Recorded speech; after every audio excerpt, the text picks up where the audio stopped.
Julian Walker earns his 5th star, which means South Carolina may have their most talented roster that they've ever had.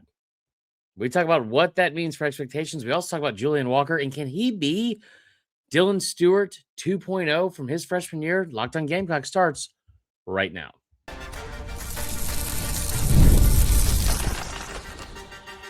You are Locked On Gamecocks, your daily podcast on the South Carolina Gamecocks, part of the Locked On Podcast Network, your team every day. What's up, guys? Welcome into Locked On Gamecocks. I'm your host, Chris Marler. We appreciate you guys listening. Thanks for making Locked On Gamecocks your first listen each and every day. Remember to go join the Everydayer Club as well. We've got a very quick show for you, and I'm fired up. And there's a lot to get to that we're not going to get to tonight just because it's been a very long day. There's a lot of good news. And I also wanted to wait until the East-West Shrine Bowl was over, talk about some of South Carolina's players that are there. Also, the Senior Bowl happening in Mobile. A lot going on there for some former South Carolina players.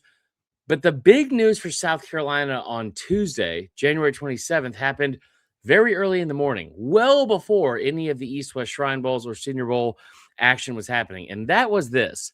That was the fact that Julian Walker, the defensive end edge rusher from Dutch Fork High School, guy that was committed to Michigan for a long time, ends up committing to South Carolina.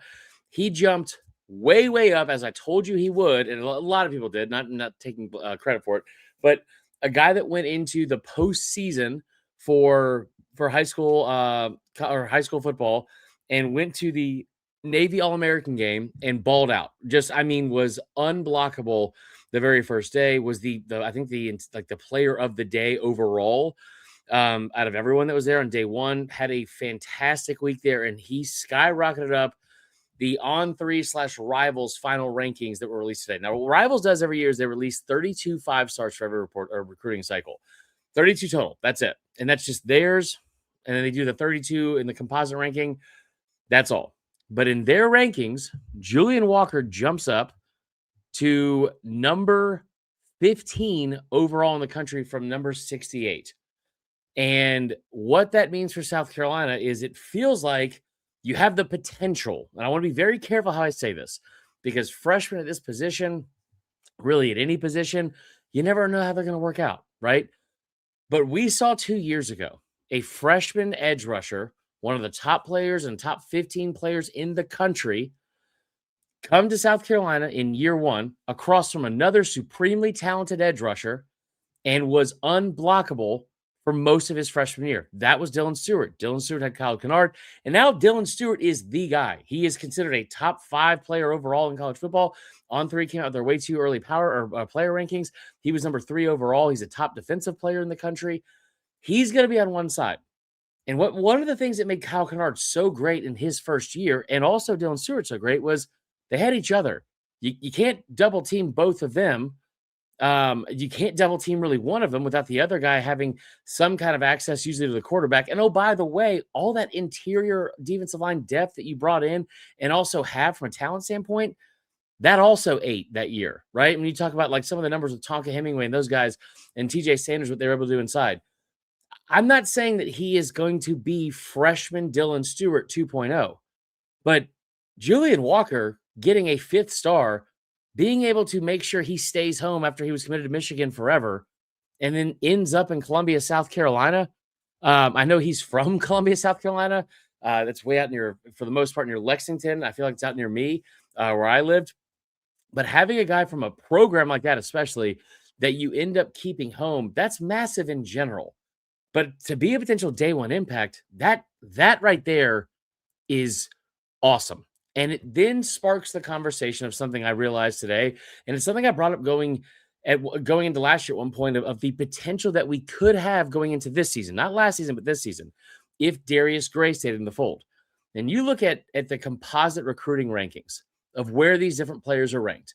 And you have to kind of go back and forth. And I know that like On3 and Rivals had Julian Walker as their 5th star. They also they updated their top 300. South Carolina had, I believe, 4 players in the top 100 overall. They also had, I'm reading the composite right now. You had 1, 2, 3, 4. You had 8 players in the top 300 overall, that's really, really good, obviously. But to have 4 players in the top 100, that's something that South Carolina hasn't been able to do a ton. And now what you also have is a roster that is arguably your most talented you've ever had. And I know that sounds like this is not because just of Julian Walker, okay?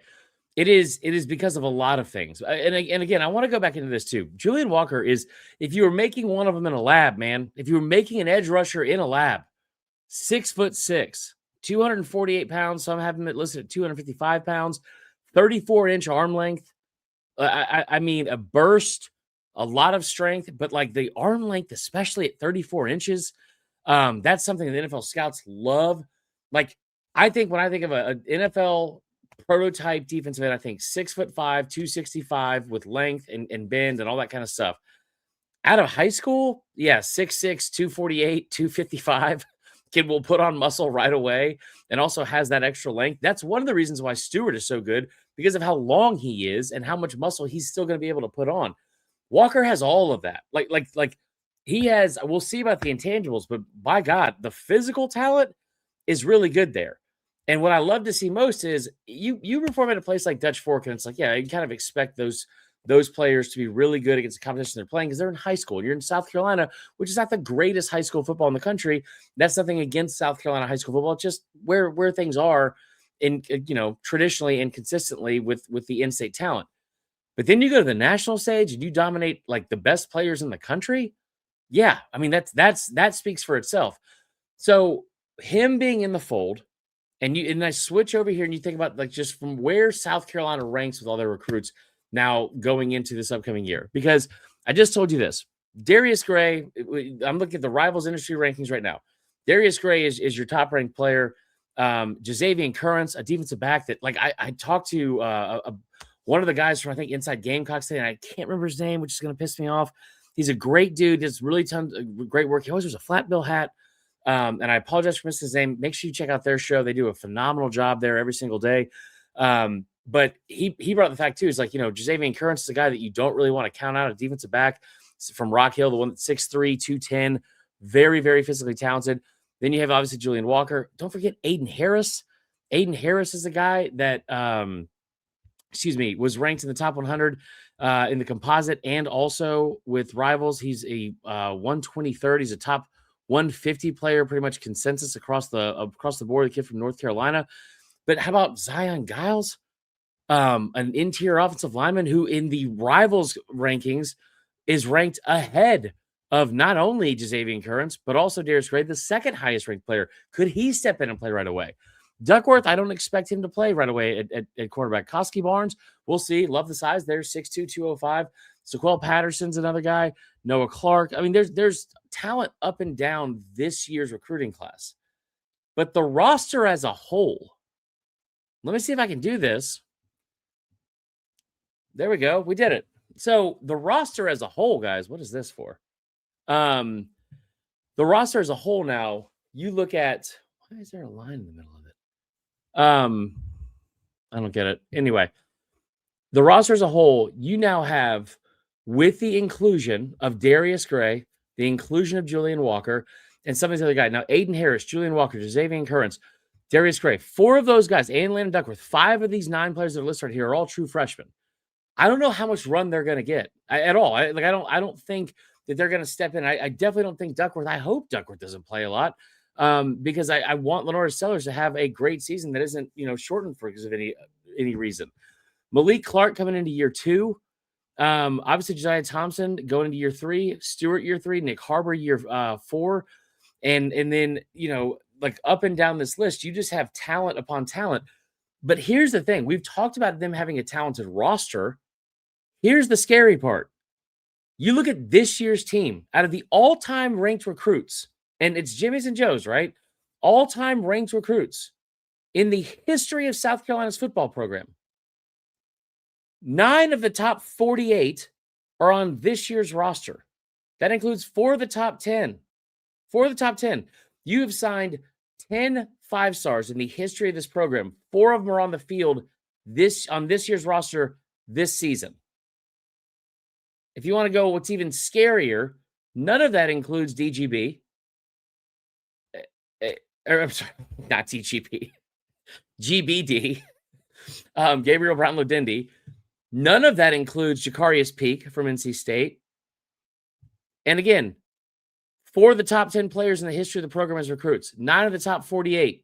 The most talented roster you've had in probably program history, but at least in the last decade and a half, at least since the 2011 to 2013 run. None of those names are Lenore Sellers. So the amount of depth that you've been able to bring in and the amount of talent you've been able to put on this roster, you are on the hot seat if you're Shane Beamer, right? We all know that. But man, go out there and win us 8 to 10 games at least. The stage is set and the foundation is set for this thing to keep going. We talked about this yesterday from the snap standpoint, and my buddy Josh Hancher putting out the incredible stat about, hey, South Carolina is not just rebuilding the offensive line and being good on the offensive line. South Carolina went out and they went ahead and figured out a way to have the most snaps, or the second most snaps returning in the entire country, in all of FBS, by over 400, by the way. 8,797 or 8,737 snaps, something like that. Almost 400 more than their next closest counterpart. I believe it was well over 1,000 in front of the next closest SEC team. You've bolstered the offensive line. You've brought in a new offensive line coach. You've bolstered the offense. You have an offensive coordinator with Kendall Briles that he's averaged over 6.1 yards per play at every stop he's been at in the last 5 years. Only a handful of teams have done that, and coaches and play callers have done that. He's one of them. You got a new edge rush coach and defensive ends / outside linebackers coach. We'll see how that goes. Everyone's talked about he's one of the most promising young stars in the coaching world. New running backs coach. I mean, this is it. This is. I'm not saying they're going to go 12-0. My good friend Hannah Bagnall texted after she saw the graphic. She was like, 12-0 is on the table, Chris. And I was like, I'm not going to do that. We're not going to say that. But I mean, these. I always say 2 things. You get mad about a lot of stuff. Don't get mad about facts and numbers. I mean, these are numbers of the recruiting cycles of the players you have on this year's roster. On this year's roster, it's all in place. It's all there for you. The schedule's tough, but as we talked about yesterday on the show with Gordy, I urge you to watch that or listen to that if you haven't, or watch it if you haven't yet. It's all in place. And so now what you need to do, obviously, is go out and win yourself some games. And I don't know if all of these freshmen, because there's 5 on this list of the top 9, are going to contribute right away.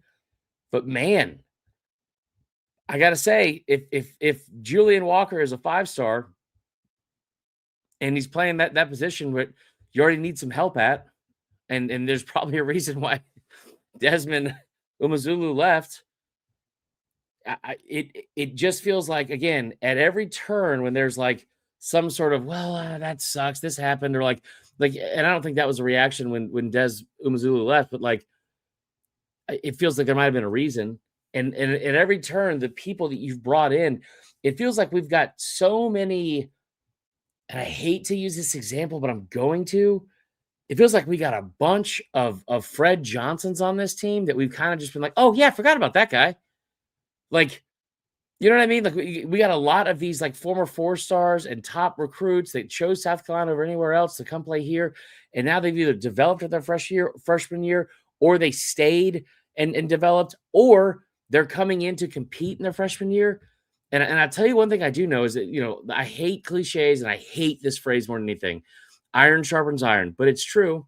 And another way to put that is the stuff my granddad used to always say, which is the cream always rises to the top.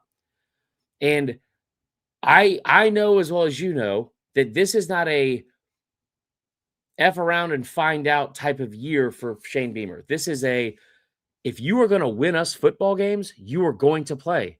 And you saw it yesterday when they had their initial preseason meeting and pump up video they released about like what they said to the players to get started on the offseason workouts.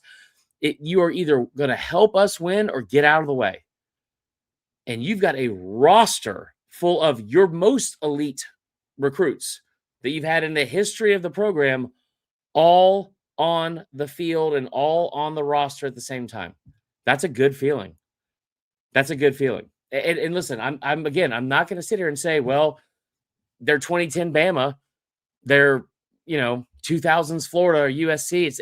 It's not like that. I mean, they've only signed 4 5-stars in the history of the program, but all 4. I'm sorry, they've only signed 10 4-stars. Wow, numbers are hard. They've only signed 10 5-stars in the history of the program, but 4 of them are on the team this year. And again, you look at this list on the side right here. I tweeted it out earlier today from Vern Funquist on Twitter. You look at this list and you look at all the talent, and we talk about it like, oh man, Dylan Stewart, Nick Harbor, Josiah Thompson, Darius Gray. It doesn't include Jacarius Peak, and it doesn't include Lenore Sellers, who may very well be the best offensive player in the country. It's a good time to be a South Carolina Gamecock, I'll say that. This was supposed to be a short show. We have gone 16 minutes. That is all for today's show. I appreciate you guys. Tomorrow we will be back, and we'll have an actual structured, more traditional type show, but I hope you guys enjoyed it. I'm fired up. Welcome home, Julian Walker. Congratulations on the 5th star. Cannot wait to see you in Garnet and Black. And until next time, guys, what do I always say? Be safe, be good to each other. Go Cox.